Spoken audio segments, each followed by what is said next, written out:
রাজদা, এবার আমাক ছাড়ুন, কেউ দেখে ফেলবে। আমি প্রিয়ার কথায় বললাম, বাসায় তো কেউ নেই, ভয় কিসের? প্রিয়া বলল, একটু পরেই রিয়াদি চলে আসবে। হ্যালো বন্ধুরা, তোমাদের জন্য আজ একটি ফাটাফাটি ভিডিও নিয়ে হাজির হলাম। তাই বেশি দেরি না করে তাড়াতাড়ি কানে হেডফোন দিয়ে নাও। আমার নাম রাজ, লেখাপড়া শেষ করে একটা ছোট শপে জব করতাম। আমি আজকে বলবো আমার এক বন্ধুর ছোট বোনের সাথে ঘটে যাওয়া কিছু গোপনীয় ঘটনা আপনাদের সাথে শেয়ার করব। আপনাদের ভালো লাগলে নিচে কমেন্ট করে জানাবেন। সারা সপ্তাহের পরিশ্রমের ক্লান্তি দূর করতে আমি প্রায় বৃহস্পতিবার অফিস ছুটির পর সোজা চলে যেতাম আমার এক বন্ধু বিজয়ের বাসায়। সারা রাত গল্পগুজব করে পরের দিন দেরি করে ঘুম থেকে উঠতাম আর বিকালের দিকে চলে আসতাম। বিজয়ের ছোট দুই বোন ছিল, বড় জনের নাম রিয়া আর ছোট জনের নাম প্রিয়া। বিজয়দের বাসায় গেলে ওর মা আর দুই বোনের সাথে আমার টুকিটাকি আলাপ হতো। রিয়া বেশ মোটা ছিল আর প্রিয়ার গায়ের রং ছিল শ্যামলা আর স্লিম। আমি প্রায় লক্ষ্য করতাম প্রিয়ার ঠোঁটে মুখে সব সময় কেমন জানি একটা কামুকি ভাব, আর আমার সাথে কথা বলার জন্য রিয়ার চেয়ে প্রিয়ার আগ্রহটা যেন একটু বেশি।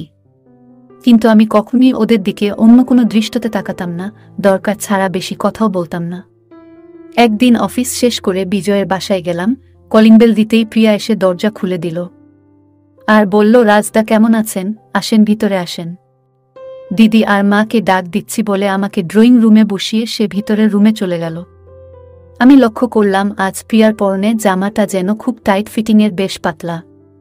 আমার খারাপ চোখ তাকে দেখেই চলেছে আর আমার মাথায় খারাপ চিন্তা নিয়ে আসছে। প্রিয়া চলে যেতেই রিয়া ড্রয়িং রুমে এসে আমাকে বলল, রাজদা, আজ সকালে মা, বাবা আর দাদা আমাদের গ্রামের বাড়িতে গেছে। 2 দিন থেকে চলে আসবে, আর এই 2 দিন আমরা 2 বোন একলা থাকব। তাই আপনার যদি কোনো সমস্যা না থাকে তবে যেন 2 দিন এখানেই থাকেন। আমি বললাম, সমস্যার কি আছে, আমারও তো 2 দিন অফিস ছুটিই আছে, থাকা যাবে।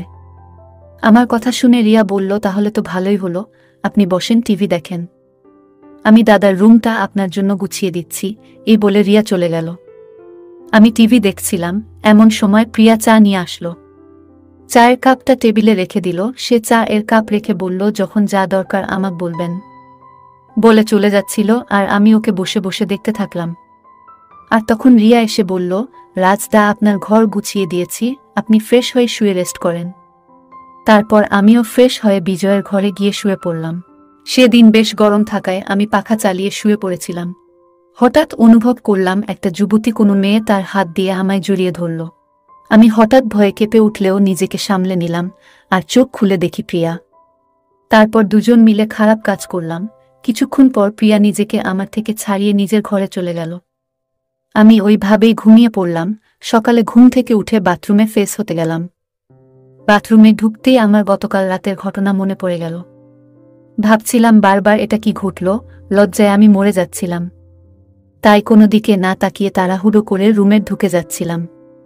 এমন সময় প্রিয়ার ডাক শুনতে পেলাম, রাজদা, টেবিলে নাস্তা দেয়া রয়েছে। আমি টাওয়াল দিয়ে মুখ মুছে নাস্তা করছিলাম ডাইনিং টেবিলে বসে। ডাইনিং টেবিলের সোজা রান্নাঘরে দেখলাম প্রিয়া সকালের নাস্তা তৈরিতে ব্যস্ত। আমি কোনো মতে নাস্তা শেষ করেই উঠতে যাব, আর প্রিয়া বলল, রাজদা, একটু এই দিকে আসেন, কষ্ট করে চায়ের কাপটা নিয়ে যান। প্রিয়া স্বাভাবিকভাবেই সব করছিল। মনেই হলো না গতকাল রাতে ওর আর আমার মধ্যে কিছু ঘটেছে। আমি রান্নাঘরে ঢুকতেই দেখি প্রিয়া চুলার পাশে দাঁড়িয়ে কাজ করছিল। আমি তার পাশে গিয়ে দাঁড়ালাম, প্রিয়ার পিছনে দাঁড়িয়ে বললাম, কই দাও চায়ের কাপটা। ও চায়ের কাপটা আমার হাতে দিল। আমি চায়ের কাপটা নিয়ে সোজা রুমে চলে গেলাম। চাটা খেয়ে আমি আস্তে আস্তে প্রিয়ার ঘরের দিকে গেলাম। দরজা ধাক্কা দিতেই দেখলাম প্রিয়া শাড়ি পরার চেষ্টা করছে, কিন্তু ঠিক মতো পরতে পারছে না। আমি দরজায় দাঁড়িয়েই বললাম, কি ঠিক মতো শাড়ি পরতে পারছো না? প্রিয়া আমার দিকে না তাকিয়ে বলল, আসলে আমি শাড়ি পরতে জানি না। আজ শখ করে শাড়ি পরতে ইচ্ছা করার চেষ্টা করছিলাম। দিদিকে বলেছিলাম, কিন্তু সে তাড়াহুড়া করে বেরিয়ে গেল। বলেন তো রাজ দা, এখন আমি কি করি? আমি প্রিয়াকে আবার ও কাছে পাওয়ার জন্য তার কাছে এসে দাঁড়ালাম। আর প্রিয়া আমার সাথে কথা বলতে বলতে আমার হাতে শাড়ির আঁচলটা ধরিয়ে দিল। আমি শাড়ির আঁচলটা হাতে নিয়ে প্রিয়ার দিকে তাকাতেই আমার হার্ট বিট বাড়তে লাগলো।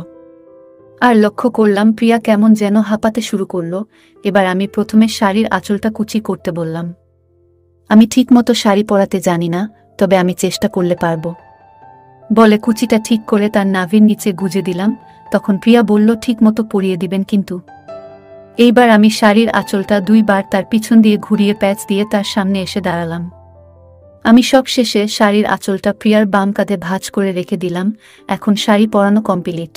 খুশি হয়ে এমন সময় প্রিয়া হাসতে হাসতে আমার গলা জড়িয়ে ধরে বলল, শাড়িতে আমায় কেমন দেখাচ্ছে রাজদা? আমি বললাম, খুব সুন্দর লাগছে, তাছাড়া তুমি সব সময়ই সুন্দর। প্রিয়া ওইভাবেই আমার গলা জড়িয়ে ধরে রইল আর বলল, সুন্দর না চাই, আমি দেখতে কালো, তেমন লম্বাও না, আর আপনি বলছেন সুন্দর। আমি একটু ইতস্তত করে কথাটা ঘুরিয়ে দিলাম। আমি তাকে বললাম, কথায় আছে না, হরিণ সুন্দর চোখে আর নারী সুন্দর বুকে। এসব নিয়ে কখনো দুঃখ করো না, আমি তো আছি। তারপর আমরা আমাদের কাজ শুরু করলাম। কিছুক্ষণ পর প্রিয়া বলল, রাজদা এবার আমাকে ছাড়ুন, কেউ দেখে ফেলবে। আমি প্রিয়ার কথায় বললাম, বাসায় তো কেউ নেই, ভয় কিসের? প্রিয়া বলল, একটু পরেই রিয়াদি চলে আসবে। আরও 30 মিনিট পর কলিং বেলটা বেজে উঠল। আমি তাড়াতাড়ি রুমে চলে গেলাম। প্রিয়া গিয়ে দরজা খুলো। রিয়া ফিরে এসেছে কোচিং থেকে, সাথে তার এক বান্ধবী। আমি নিজের ঘর থেকে তাদের উপস্থিতি টের পেলেও বের হলাম না। ঘরে বসে তাদের কথা বার্তা শুনে বুঝলাম তারা মার্কেট যাবে। রিয়া আমার সাথে দেখা না করেই তাড়াহুড়ো করে তার বান্ধবীর সাথে বেরিয়ে গেল। আমি ঘরে বসে প্রিয়ার জন্য অপেক্ষা করছিলাম আর ভাবছিলাম প্রিয়া নিশ্চয়ই আমার ঘরে আসবে। কিন্তু ঘণ্টা খানিক হয়ে গেল, প্রিয়া আসছে না দেখে আমি প্রিয়ার ঘরের দরজা ঠেলে উকি দিলাম। দেখি প্রিয়া তার বিছানায় শুয়ে ঘুমিয়ে পড়েছে। আমি প্রিয়ার ঘুম ভাঙানোর চেষ্টা করলাম, কিন্তু প্রিয়ার ঘুম ভাঙছিল না দেখে আমি বুঝতে পারলাম প্রিয়া ইচ্ছে করে শুয়ে আছে। তাই আমি আর সময় নষ্ট না করে প্রিয়াকে চরম সুখ দিতে লাগলাম। আমাদের কাজ শেষ করে ফ্রেশ হয়ে রুমে চলে গেলাম। কিছুক্ষণ পর রিয়া ফিরে এলো। আমরা সবাই একসাথে বসে খাওয়া দাওয়া করলাম। খেতে খেতে আমার চোখ পড়ল রিয়ার উপর।